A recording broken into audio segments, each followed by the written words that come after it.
Hello friends, in this video I'm gonna discuss with you a topic which in my experience has greatly improved my practice, my personal well-being, and the way I relate to people in my life. And that topic is moving from resentment into desire. So before we dive into the topic, I believe it's best if we make sure that we're talking about the same thing. So what is resentment? So an ordinary lookup in the internet results that resentment is bitter indignation at having been treated unfairly. So there's the element of bitterness, a feeling that's not good. This indignation that results out of me feeling that I've been treated unfairly. This like an injustice that happened, and I happen to be the recipient of that injustice. So those are the elements in this first approximation of what we mean when we say resentment. Going a bit further, this is from page 167 of The Art of Travel by Alain de Botton. He says that what defies our will can provoke anger and resentment. It may also arouse awe and respect. We are humiliated by what is powerful and mean, but awed by what is powerful and noble. So this quotation from the book kind of links desire with resentment.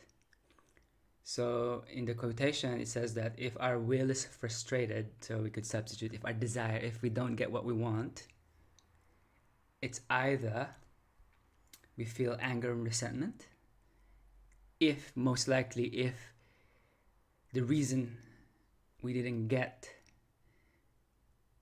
our desire, we weren't able to exercise our will, there was a spirit of meanness in the way we didn't get it. But that's the shadow side of it. And the light side of it is, it's possible that the way we did not get the thing we desire, or the way our will was frustrated, was done in such a noble way that we actually feel awe instead of anger. So an example would be, let's say I'm climbing a mountain. It's such a great mountain, and I was not able to reach the summit. But because it's so grandiose, I don't feel resentful at the mountain. It's just like I actually become better. And there's that Rene Maria Rilke poem that this is how he grows, by being constantly defeated by greater beings. So in that poem, he's talking about, in the Old Testament, there are people who wrestle with angels. They know they're not gonna win, but they still do it. And it's because that's how they grow. So that's the positive side of this. The negative side is, I feel cheated, like the system got me. Now that's where the resentment comes from. When there's a sense that this is not the way it should be, and others are getting more than me, and I'm not getting my share. So that's the flavor of resentment. So what else do we have? So this is from Facebook. Anger, or someone shared it, and I'm not sure what the provenance is, but we'll take it. We'll take what's useful. So anger is the way we punish ourselves for other people's mistakes. Resentment is drinking poison, hoping that the other person will get sick. So that's the thing. when I'm being resentful at someone, that someone might not be even aware that I'm being resentful. So I'm actually the one that's being poisoned. It's my feelings, it's my emotions, my consciousness that's being poisoned by my resentment, even though the person who I'm directing my resentment to may not be even aware of it. They might not even know that I'm resentful at them. So that's there's that element.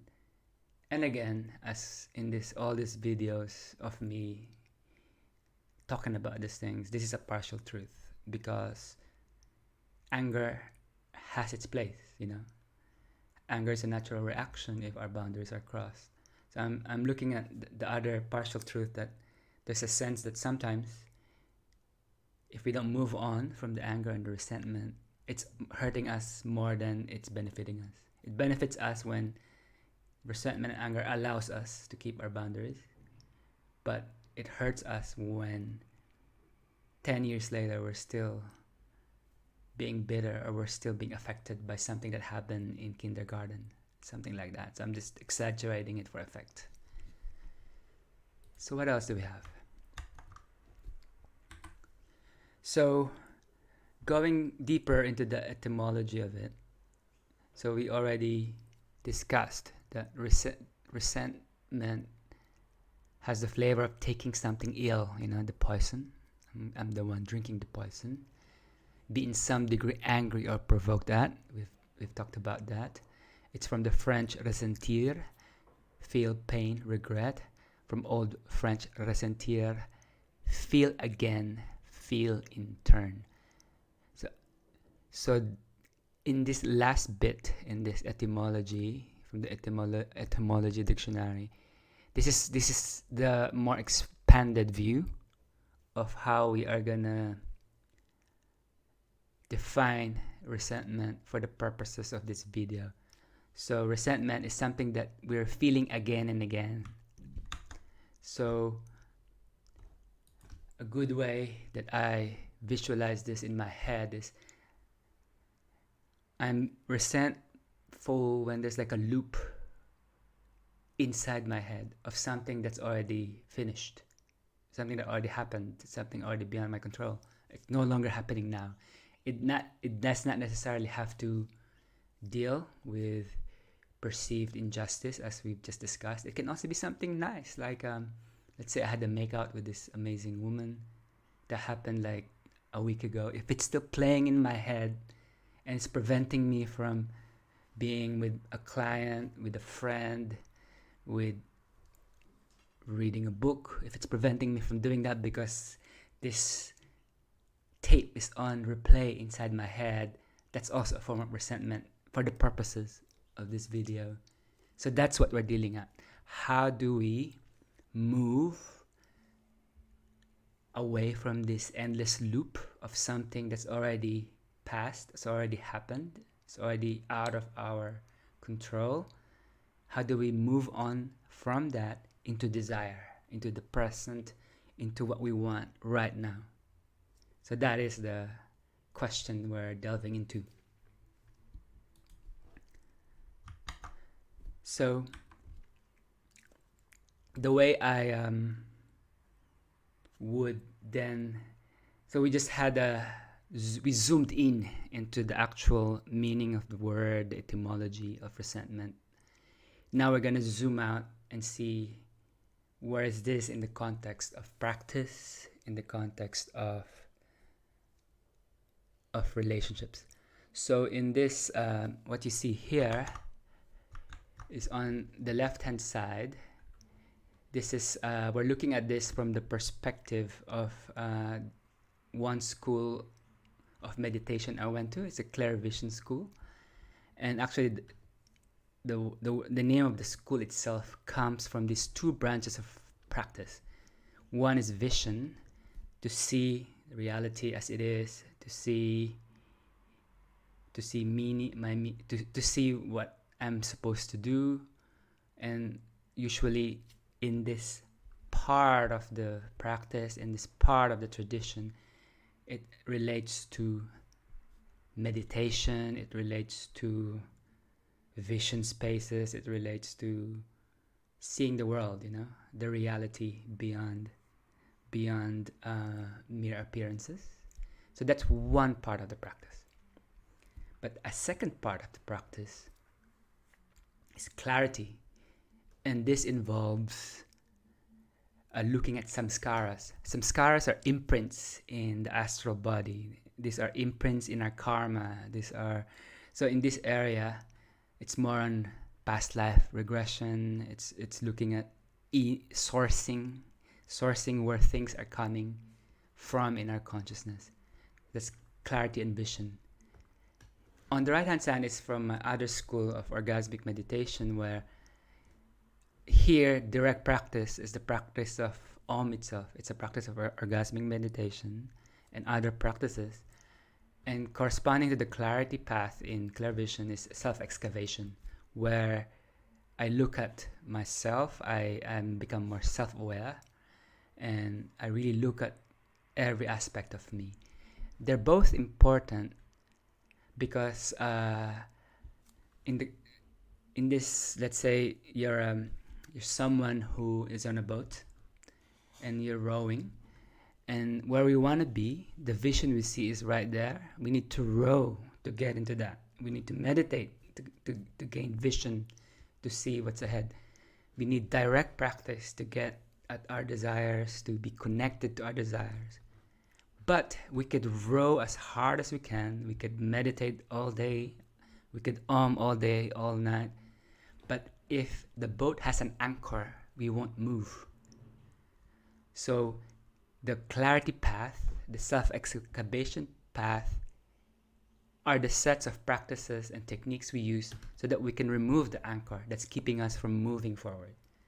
So we need the two, because if we remove the anchor, if we focus solely on clarity and self-excavation, then we're not going to move. If we don't actually row with the oar, if we actually don't practice, then it becomes spend our time in the carpet, so to speak. We never get to practice it in the real world. So they play into each other. So we need both sets of practices.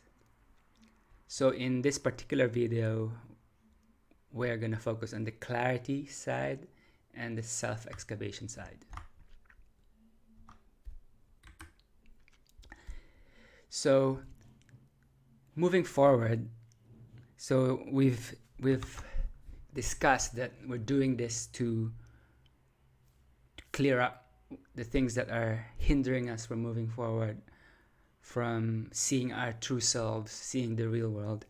So I'm gonna teach you a practice that you can easily do, that would help you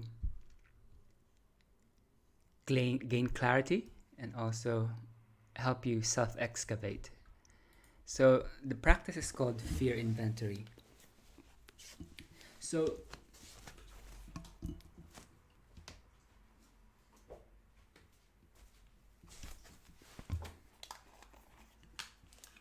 fear inventory,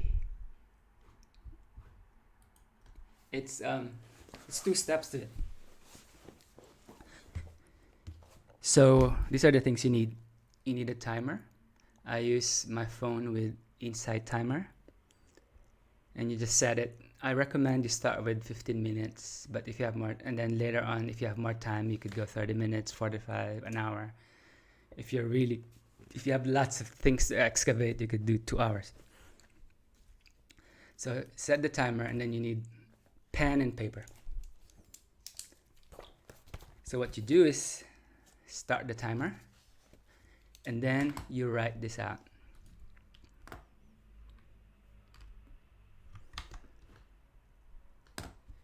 So you write at the beginning, either God or higher power, I am resentful at. So it can be a person. I am resentful at my friend. Let's name her Gina, because I have fear that I am not meeting up to her expectation. I have fear that I am not treating her well. I have fear that she doesn't see me for who I am. I have fear that she thinks I'm a loser. So on. So just keep on writing. I have fear that. I have fear that. Relating to that person until the timer goes off. Similarly, it doesn't have to be a person. It could be an institution. Dear God, I am resentful at the capitalist patriarchy because I have fear that I will not earn enough money to survive. I have fear that the odds are stacked against me. I have fear that it's destroying the planet and it will kill me.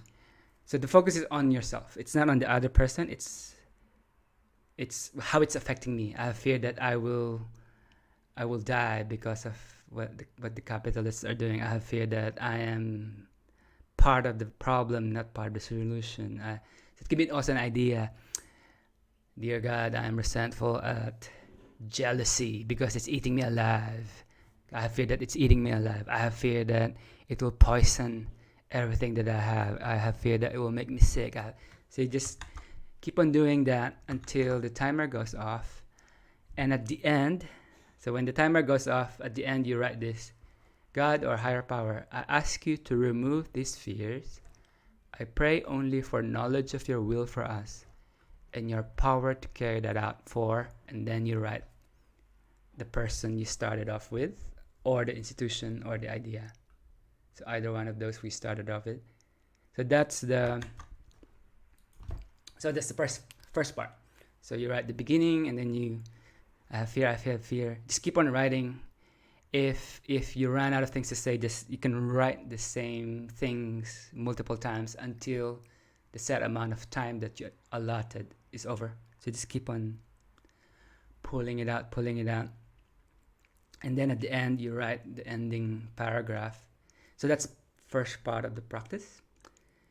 The second part is you then, let's say I've done my inventory. I then meet with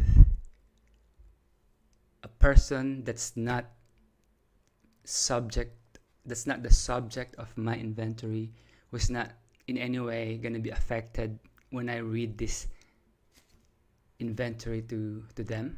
So they're not the object of the inventory, or not related to it, and who's also neutral, who has no say in the matter. So a perfect person to read your inventory to would be your coach, for example, if you have a coach. So you either ring them up or you meet in person, and then you just read the inventory. And at the end, after reading that neutral person would just say, thank you for your honesty, and then you just tear the inventory out. So that's it. That's the fear inventory. So you just do that. So when I was living in an house, we used to do it every day. After we have the inventory. So doing this.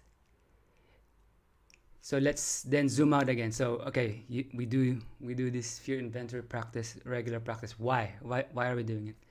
So zooming out again. We're doing this because I'm going to introduce you to something we borrow from the integral framework. So earlier on, we looked at the person rowing. We said we were working on this side, the clarity and the self-excavation. Now let's zoom out more. So in this integral part of the integral map out there, so here everything in this column is inside of us, or inside. Everything in the right hand column is outside. Everything in the top row relates to the individual, and everything in the bottom row relates to the group. So what we're focused on is on this side, on this lower left-hand quadrant, which is the cleanup quadrant. So it's a group. It's inside of us, but it relates to the group. Group in the sense that we're trying to address it inside by doing the inventory, because it's inside. We need to write it down so we could take it out from being inside into the outside world, so we could clarify it, we could see it for what it is. And maybe it's also helpful at this stage because there was a question in the forum that people were asking about spiritual bypass. So all the spiritual work, all the work of enlightenment and meditation, it belongs here. It's me as the individual, and I'm working on what's inside me. I want to wake up. Waking up means I want to see the reality as it is. I do meditation. I want to see the spirit of things. So I want to wake up to the reality. But if I just do that and forget growing up, showing up, and cleaning up, that's spiritual bypass. So I focus on this, solely on this quadrant, and neglect all the other three. That is one way of looking at what spiritual bypass is. So you can have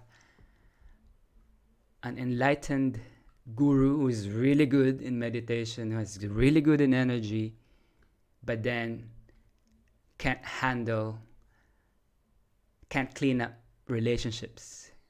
Is leaving a lot of dirty connections everywhere, who refuses to grow up. So you can have an enlightened guru, an enlightened practitioner who is still stuck in the stage of ethnic focus. He still thinks that only people of a certain race can be chosen. So that totally happens. Or you can have an enlightened guru who is a bus driver. They can't show up to perform in the world outside. So this is how the 4 quadrants. We'll go deeper into each of this, but for now we're in this quadrant of the cleanup. So let's explore that further. So in the cleanup quadrant, one way of looking at it is this is where all the shadow work happens. So if you remember, if you've seen one of my videos where I discuss the persona, the shadow, and the animus anima. So shadow is, so this is persona, this is how we want to be looked at. The shadow is everything that we don't want to be. So the shadow is everything that we don't want to be. So when we do shadow work, we try to see what's there because we don't want to see it. But the point of the shadow work is not that we become the shadow. It's not an excuse to be an asshole, to be a bastard. It's to look at it so that it becomes conscious to us. Because if we don't do shadow work, if we don't look at our shadow, there's a tendency for us to project it to other people, to institutions, to ideas. So looking back at the fear inventory, we're doing the fear inventory, so that what's hiding in our shadow will become seen by us. So if you do it every day, regularly, you're gonna see, when you write it, because the more you do it, the more it becomes less conscious. Your hand just glides, and then when you actually read it, I didn't know I still feel resentful about my school, or I didn't know I had this resentment about money. I thought I had a good relationship with money. So we expose our shadow to ourselves by doing, for example, the fear inventory. So the cleanup quadrant is not just that. There's other things in it that we could do. There's the completing part. So this is like areas in our life where we've started something and we left it there and we just did not complete it. I have friends who've done a completing stage in their cleanup part where they went back to university to finish a degree they left because they went to do other things.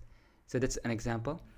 There's also a restore component we could do where, let's say I had a fallout with my best friend 10 years ago or 5 years ago. There are practices where we could do where I could try to contact him or her or they and restore the connection that was lost. There's also the de-armouring, so looking at the defenses, the trauma that we had in the past, and really looking deep at that. And once we've looked and healed it in a way, we could lower our defenses. When we restored connection, we don't have to pretend.